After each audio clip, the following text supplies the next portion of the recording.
Ano, it's hard to be pogi. No hit nga! No hit? No hit! Okay. Okay, thank you, ma'am. So, saan na po pupunta? Pumunta ka na ng step 6. Step 6. Okay, yan. Mga kaibigan, kukuha na po kami sa step 6. Ito, may konting problema. May nakapangalan daw ako. So, kailangan akong interview muna, imbestigahan. Yan ang problema eh. Kanina ka ba rito? Ano ba ang naging kaso mo? Ano? Agaw cellphone? Ano? Hindi naman po. Ha? Wala naman po. Wala? Boss! Anong naging kaso nyo? Ikaw. Meron daw akong kapangalan, sir. Ganon. Adultery? Ano? Last step po, step 6, para po sa releasing. At ito po, bibigay ko aking resibo. Ma'am, where's my NBI clearance cleared? Okay, this it. I'm done. Okay, sir. Yeah. Ew. Okay, ngayon po mga kapatid, tapos na po ako sa aking NBI clearance. Cleared na po si Maverick only. At ngayon naman, tutulungan ko naman si Roger. Bakit meron siyang kaso?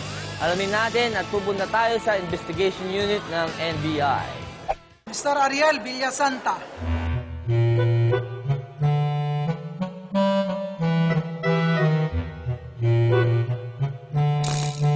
Kaso kang banggaan, damage to property through reckless imprudence. Ano nangyari din sa kaso na ito? Banggaan. Na-involved ka ba sa isang kaso? Hindi, pwedeng ako yung may-ari ng kotse. Pero baka nagmamaneo doon yung driver ko. Kaya pwede ba yung driver ko nalang ikulong nyo? Alam mo, meron tayong batas. Pwedeng ikaw ang may-ari ng sasakyan, pero pwede ka pa rin ma-involve doon sa dahil ikaw ang registered owner. Okay. So, bigyan kita ng requirement dito sa para i-clear sa court. Papakita mo lang to sa court. Sige, pasensya na, brother, ha? Thank you. Hassle to. Mr. Limpango, Gruelio. Present, ma'am. Present. Okay. Good morning, ma'am. My name is Attorney Maverick Only, representing Mr. Limpanog. Ano po bang naging kaso niya, ma'am? Kasi may lumabas dito, no? Ewan ko kung matatandaan mo ito. This was 2004. Okay. 2004 pa ito. Nagpadala ang Mandaue, Cebu ng information na may kaso ka tungkol ito sa theft. No? Nagnakaw ka ba talaga? Totoo ba nagnakaw ka? Ano kasi? Natukso lang sa isang bagay. Oo, natukso sa isang bagay at nagnakaw. Ano ninakaw mo? Ano yun? Tungkol sa ano yun? Tungkol saan? Underwear lang po. Ano, no? Underwear. Nagnakaw ka? Nagnakaw ka ng brief? Medyo madugo po ang kaso ng aking kliyente na si Rogelio. Ang kaso niya po is theft. Nagnakaw po siya ng brief.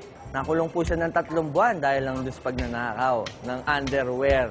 Kaya mga kaibigan, ito po inimbestigahan po ngayon kung anong pong dapat gawin. Hindi ko po alam kung anong tulong ang pwede kong gawin. Actually, gusto ko nang bayaran kung ano mang brief yun o underwear yun. Ma'am, pwede ko bang gawin yun? O bayaran ko na lang yung underwear? Hindi. So, Ang court ang mag-decide, hindi tayo. So, ma'am, paano po natin maayos tong kaso niya ngayon? Ang kaso, 2004. So, I believe tapos sa siguro ito, pero hindi natin alam kung ano ang decision ng court. Ayan po mga kaibigan, ang pinaka-solusyon po sa kaso ng ating kliyenteng si Roger is binigyan po siya ng letter na papacheck na po sa Mandaue City kung cleared na po siya doon sa kaso na sinampa sa kanya. Well, I think this is my long-lost friend. Madam Auring in the house! Ano, kamusta na?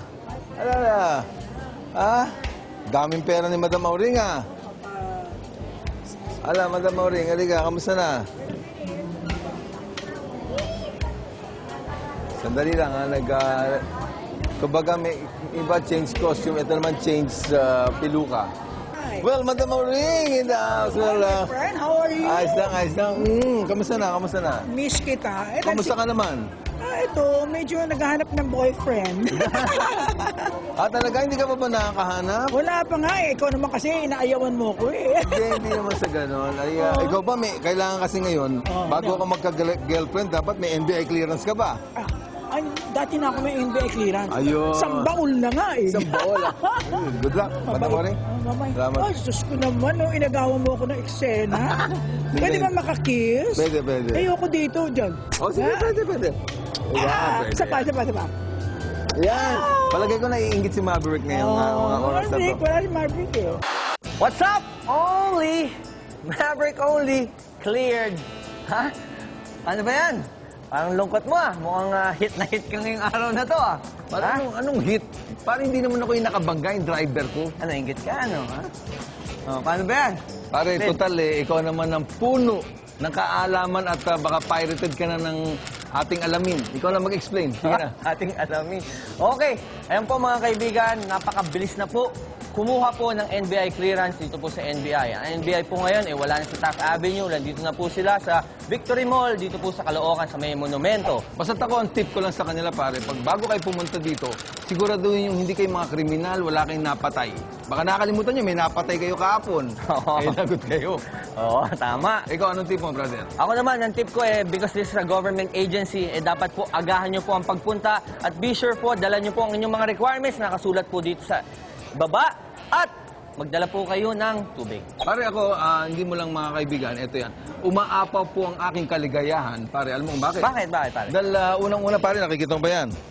Uy, bakit may ganyan ka? Hindi, alam mo pare, kaya umaapaw ang aking kaligayahan dahil alam kong proud na proud ng buong news team. Dahil pare, alam mo naman, kami na po ang isa sa mga haligi ng News 5. Actually, hindi lang po kami haligi, kami rin po yung hollow blocks Ayan. at mga graba po ng News 5. Kaya we would like to congratulate the team of News 5 for having us here. Yes. At na-afford din yung talent fee natin. O yan po mga kaibigan, sana po natutunan nyo po ang mabilis na proseso sa pagkuha po ng NBI clearance dito po sa Totoo TV. Well, dito po sa Totoo TV, kahit po kailan, wala pong script. This has been your host, I'm Maverick Only. At syempre, wala rin pong permit. This is Ariel with the capital A. At kami lang po, sandigan ng tawang katotohanan lamang dito lang sa Totoo TV. Well, mga kaibigan, ay ako'y medyo naghahanap. Baka may nagkalat na maligno dito sa NBI Caloocan. At sandali lang, ha? Excuse me. Ay, naku, sabi na nga ba eh. Well, sabi na nga ba, nagkalat ng mga maligno dito sa NBI Caloocan. Excuse me, what's your name? I'm Angel. Angel. Well, sabi na nga ba, hindi pala maligno, sorry. Isang anghel pala tong harap ko. Well, ikaw ba ay, ba't ka nandito? Ikaw ba ay kumukuha ng NBI clearance? Nag-work ako na. Nag-work ka? Anong ginagawa mo dito? Ayun Xerox operator. Xerox operator. Kaya mo pagka na-promote ka, magiging Pecos machine operator ka na.